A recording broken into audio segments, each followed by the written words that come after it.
Hello student, आज हम पढ़ने जा रहे हैं वासुदेव सरोवर अग्रवाल द्वारा लिखित एक राष्ट्र का स्वरूप है। तो आइए देखते हैं। भूमि का निर्माण देवों ने किया है, वह अनंत काल से है।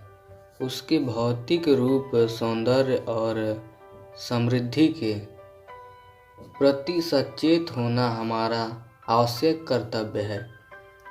भूमि के पार्थिव स्वरूप के प्रति हम जितने अधिक जागृत होंगे, उतनी ही हमारी राष्ट्रीयता बलवती हो सकेगी। यह पृथ्वी सच्चे अर्थों में समस्त राष्ट्रीय विचारधाराओं की जननी है। जो राष्ट्रीयता पृथ्वी के साथ नहीं जुड़ी, वह निर्मूल होती है। राष्ट्रीयता की जड़ें पृथ्वी में जितनी गहरी होंगी, उतना ही राष्ट्रीय भावों का अंकुर पल्लवित होगा। इसलिए पृथ्वी के भौतिक स्वरूप की अघोपात जानकारी प्राप्त करना, उसकी सुंदरता, उपयोगिता और महिमा को पहचानना आवश्यक धर्म है। इस कर्तव्य की पूर्ति सैकड़ों हजारों प्रकार से होनी चाहिए। पृथ्वी से जिस वस्तु का संबंध है, चाहे वह छोटी हो या बड़ी, उसका कुशल प्रश्न पूछने के लिए हमें कमर कसनी चाहिए। पृथ्वी का संगोपांग अध्ययन जागरणशील राष्ट्र के लिए बहुत ही आनंदप्रद कर्तव्य माना जाता है। गांव और नगरों में सैकड़ों केंद्रों से इस प्रकार के अध्ययन का सूत्रपात होना आवश्यक है। उदाहरण के लिए पृथ्वी की उपजाऊ शक्ति को बढ़ाने वाले मेघ, जो प्रतिवर्ष समय पर आकर अपने अमृत जल से इसे सींचते हैं, हमारे अध्ययन की परिधि के अंतर्गत आने चाहिए। उन मेघ जलों से परिवर्धित प्रत्येक तृण, लता और वनस्पति का सूक्ष्म परिचय प्राप्त करना भी हमारा कर्तव्य है।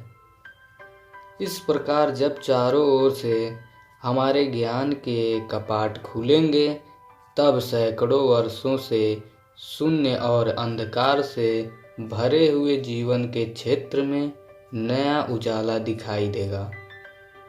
धरती माता की कोख में जो अमूल्य निधियां भरी हैं, जिनके कारण वह वसुंधरा कहलाती हैं, उससे कौन परिचित न होना चाहेगा।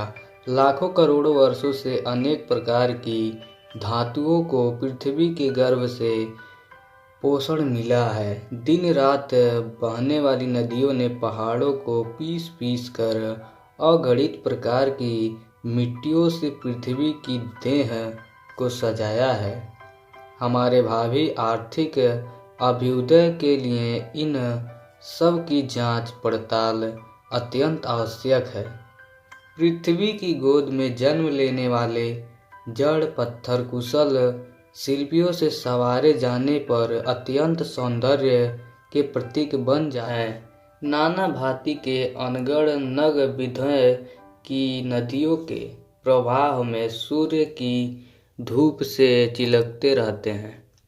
उनको जब चतुर कारीगर पहलदार कटाव पर लाते हैं, तब उनके प्रत्येक घाट से नई शोभा और सुंदरता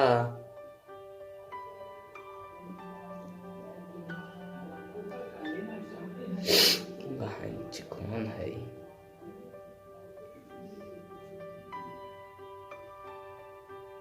तब उनके प्रत्येक घाट से नई शोभा और सुंदरता फूट पड़ती है। वे अनमोल हो जाते हैं। देश के नर नारियों के रूप में मंडन और सौंदर्य प्रसाधन में इन छोटे पत्थरों का भी सदा से कितना भाग रहा है। अतएव हमें उनका ज्ञान होना भी आवश्यक है।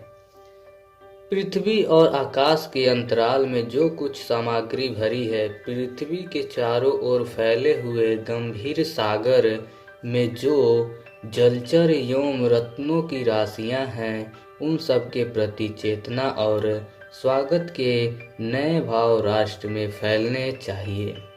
राष्ट्र के नवयुवकों के हृदय में उन सबके प्रति जिज्ञासा की नई किरणें जब तक नहीं फूटती हैं, तब तक हम सोए हुए एक समान हैं। विज्ञान और उद्यम दोनों को मिलाकर राष्ट्र के भौतिक स्वरूप का एक नया ठाठ खड़ा करना है। यह कार्य प्रसन्नता, उत्साह और अथक परिश्रम के द्वारा नित्य आगे बढ़ाना चाहिए। हमारा यह ध्येय हो कि राष्ट्र में जितने हाथ हैं उनमें से कोई भी इस कार्य से भाग लिए बिना रीता न रहे। तभी मातृभूमि की पुष्कल समृद्धि और समग्र रूपमंडन प्राप्त किया जा सकता है।